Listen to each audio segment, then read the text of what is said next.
Thank you very much for joining us today on Media and Money. I'd like to start with you, Mindy. I mean, sustainable development, we always hear this term. Do you think it's truly understood? Could you break it down? What is your perception of truly being sustainable?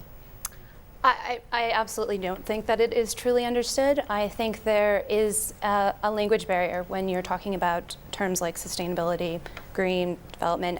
Part of the challenge is everywhere you go, there's a different definition. So one of the challenges the communications industry is going to have is to redefine what that language is and to come up with a common language so that we can all talk about it from the same sheet.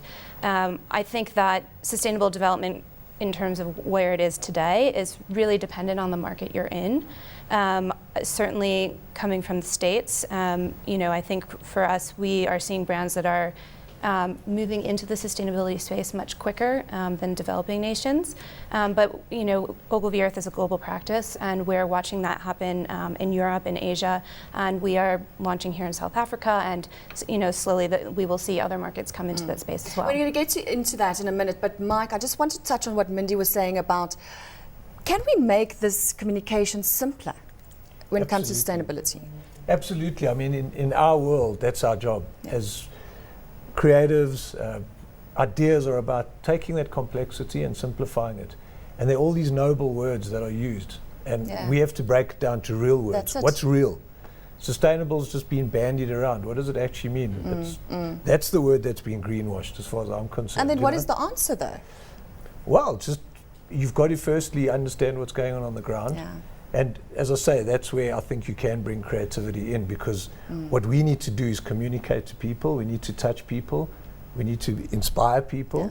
And if we can use simple language and talk in their language, in their way, and project it in a non-boring, non-green way, because that's one of the things we keep fighting against. That's right. Is greens become very grey. Never mind the new black. And Andrew could talk about creativity when it comes to messages about sustainability.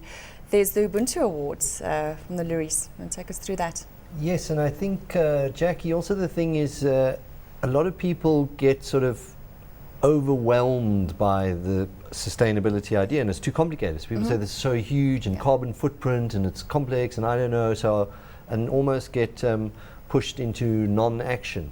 And I think one of the things is to start to do little things. So it's not about even being completely sustainable, it's about saying, are you a positive influence or are you a negative influence? And what we specifically looked at with the Ubuntu Award is saying, as a brand, if you're going to be a brand in our environment, are you a positive contributor to our social and physical environment? And it's little things. So for example, KFC was one of the bronze winners, and they put an Add Hope button on all their tills and on the menu. And so when you order food, and you can order with Add Hope, and you add R2.50, and through that process they collected millions of rand, which they've put into a hunger fund. And it's one little thing. Do you agree with that, Giles, when you say it's one little thing, or do you think, you talk about the brand footprint, right? Or are you saying you need to address more than just one issue? Well, that's exactly it. I mean, what Mike said about the green has become grey is absolutely it. It's been so easy to say, everybody said it, greenwashing has become the big phenomenon. And yeah, your brand footprint, as we refer to it, is much more than just your environmental impact. We look at it in three pillars, if you like, where we say there's environmental, there's societal, and there's economic, because all brands impact across those three pillars, and a lot of them intersect with one another. So when you're talking about KFC and the push a button and R2.50, you're having an economic and a societal impact through that. And it's important for brands to look at their footprint across all of them and how they can make a positive impact in more than just environmental. It's not just about your carbon footprint. It's about your entire brand footprint. And as we've spoken about, the ABSA finding their unique way to have an interesting one, because that's also tackling two issues at one point. Do you want to take us through what ABSA is doing? Well, I mean, they led the way. It's been picked up now by Nedbank, and I think in a lot of ways, in a better way, they've gone further with the idea, because ABSA introduced the idea, do you want to print a receipt? Now they're finding how the uniqueness of their brand, because of ATMs and printing a receipt, can have a positive environmental impact. Right. Don't waste this paper, create the litter, and all the rest of it. But you can take that idea further, by using the ATM environment to explain what you mean. If you don't print a receipt, well, then you are going to have a positive impact through these things. But how about making an economic impact out of that at the same time, which is to say, if you don't print a receipt, we'll take the money that would have been spent on that and make a contribution to upliftment of a community or something like that. So community and economic impact. Look for the ways to broaden. That's quite an innovative way, isn't it? And isn't that the answer? That's what brands is to have look be at doing. innovative ways. But Mindy, do you think us in South Africa are influenced with what's happening on the global stage? Are we taking notes from what's happening overseas?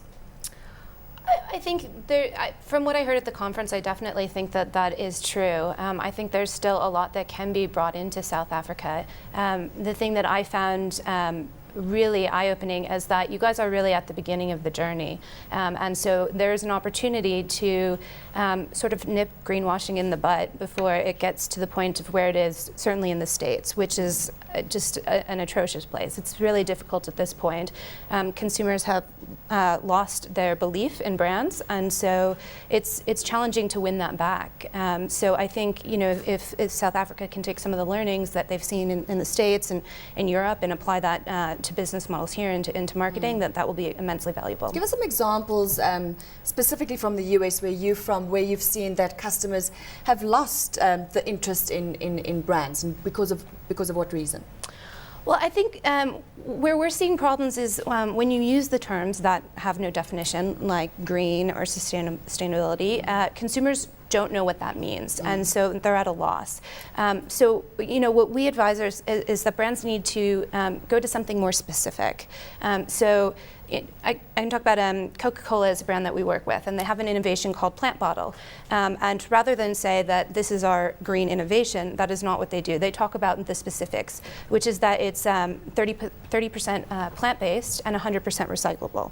And that is something that consumers can understand. And that's a signal that, yes, this is a product that is good for the environment and that you should purchase it, but we haven't had to put any of those sort of weak terms in there, so they're not sure what they're buying. Because Mike, how would consumers know that this brand is being 100% honest? Can't brands just go out there and claim to be green? How do we know? Yeah, well, I think that's why you need to add some creative activist element to it. I mean, a good example is something we did for Nedbank, where they wanted to talk about the power they have in marginalized communities.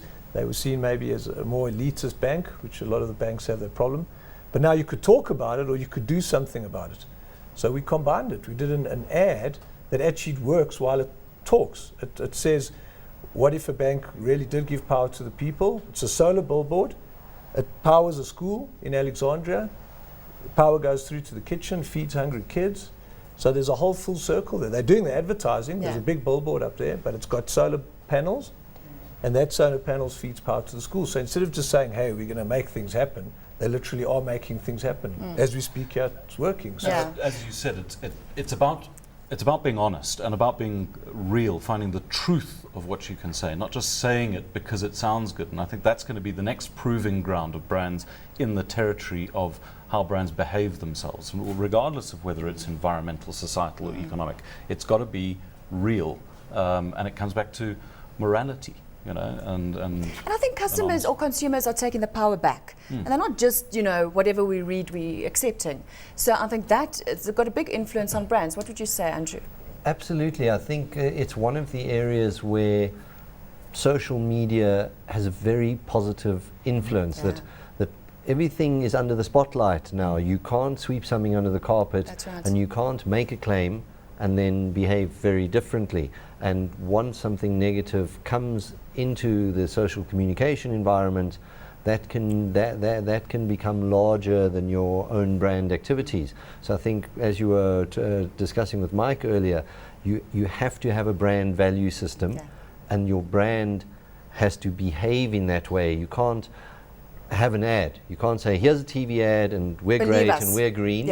And then go and fundamentally behave in another way. And one of the main things about the Ubuntu Award is saying we're looking at not saying, oh, did you do a nice project? We're saying, how does that integrate with your brand? Right. And does it ultimately, the actions you do should bring those values back into the brand. So